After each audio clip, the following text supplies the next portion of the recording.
I love it. It's fascinating because I love everything psychology, and that's what interests me. So okay, so we talked about having your external. So your external should not really reflect on your internal, because if you allow your external to really control your internal, then that is when we are not believing in ourselves. So it's your internal that has to be the true reflection of our external. Because say, for example, somebody might come and say to you, well, 𝗥𝗵𝗲, how are you feeling? How are you today? And you might say, good. Well, does that even say to someone, oh, okay, well, she's in a positive mood? I mean, does that show you're in a positive mood? No, right? So you want to make sure your internal is always operating at its 93%, because your 93%, your internal, is going to radiate to your external.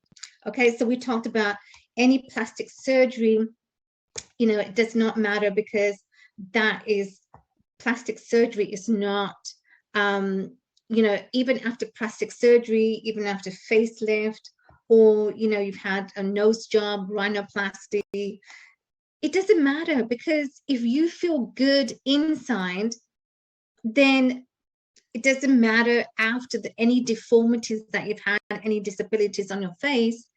Regardless, you will always be at that level playing field. And how do we get to the level playing field? Is when we are in the subconscious. So you've got your two minds. You've got your conscious mind and you've got your subconscious mind.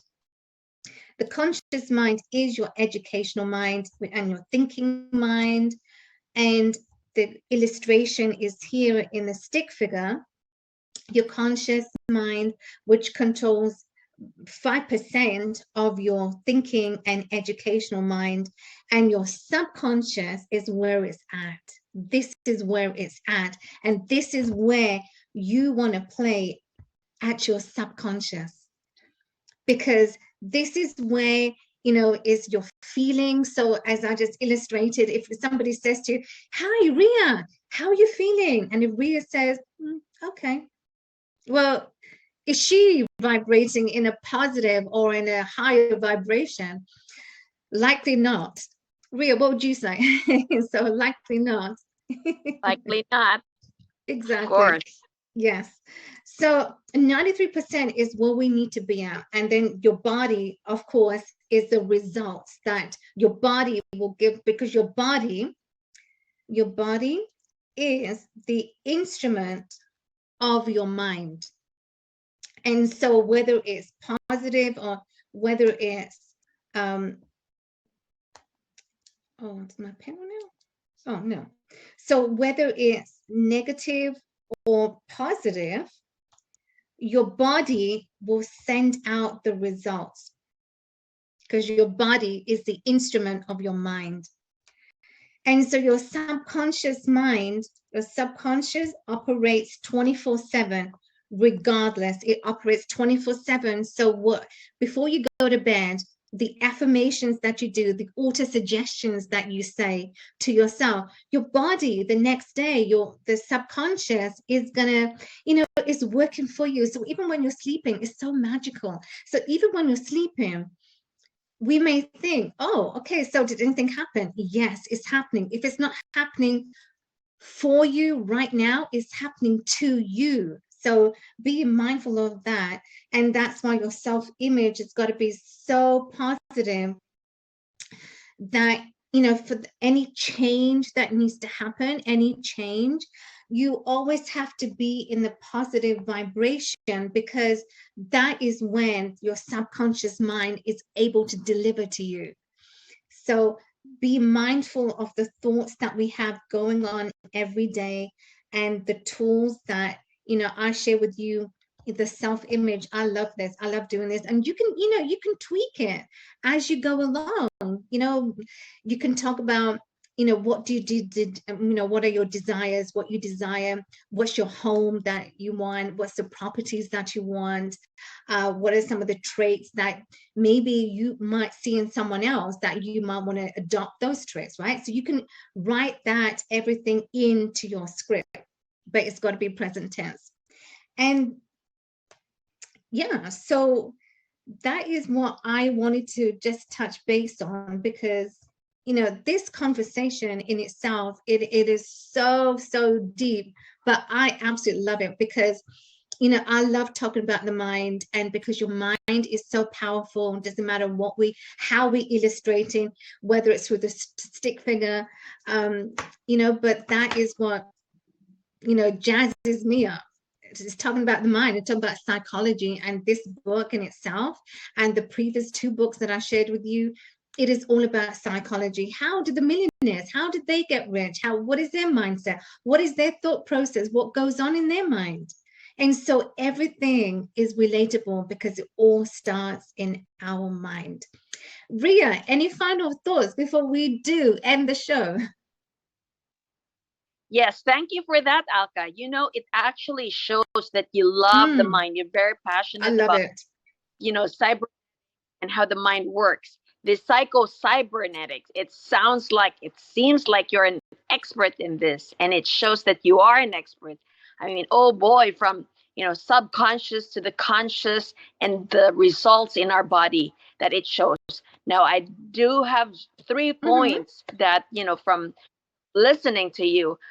First point that you shared was your external should not reflect your internal. And a lot of times, you know, even as much as we try to, like you said, you know, like nose lift or any other plastic surgery that we do in our exterior, if we are not happy Yes. inside, right, it's not gonna show. Like, you could change the outside, but you know, you can only stretch your face so much that you show that you're laughing, but it's very hard to change without the interior. Number 2 point that you shared was the belief. And I always share that with my kids, you know, what you believe, and you can see, what you believe and conceive, you will achieve. And that's from Napoleon Hill. I love that. And the 3rd point that you shared was the words. The words matter. Our words matter. And I always tell this either to my husband or to my kids too. The word we use, the words I use, is the world we choose, the world I choose. So thank you for those points. And I love the topic. You're welcome. Anytime, Ria, you're welcome. And well, I would not say I'm an expert, but what I would say is I'm passionate. Absolutely. I'm passionate. So you can talk to me and we can have a conversation, because you're in the medical field. We can have a conversation, just actually make a show one day around psychology and the mind. That'd be an interesting show. The viewers, I'm sure, will love that. But to answer your question, number 1 is, you know what, and it's so true. Like I gave that illustration. So say, for example, you know, I might be at a low vibration and I might be feeling low, but somebody comes and says, or Ria comes and says to me, hey, Alka, how are you feeling? And I'm saying, I'm fine. But you know what? Let me tell you, friends, when you're saying, I'm fine, you know, as if like nothing's happened, right? As if like nothing's happened, as if like I'm okay, you know, just leave me alone, right? But your subconscious knows, oh my goodness, your subconscious knows that internally you are not fine. You are not 100%. And you know what? I was that person many years ago. I was that person, like in my teens. I was that person. Somebody will say to me, how are you feeling? Oh, I'm fine. But you know what? Internally, I wasn't. So friends, we don't need to lie to ourselves. We don't need to trick ourselves. All we need to do is to just switch on that. And I know it's easier said than done. You might be saying to me, well, Alka, it's easier said than done. But you know what? When you follow and you practice the tools like meditation, which totally grounds you. And I think that's the first thing. And that's what happened to me. I began to, Ria, to answer your question, I began to use, like later on in my life, I began to use the tools of meditation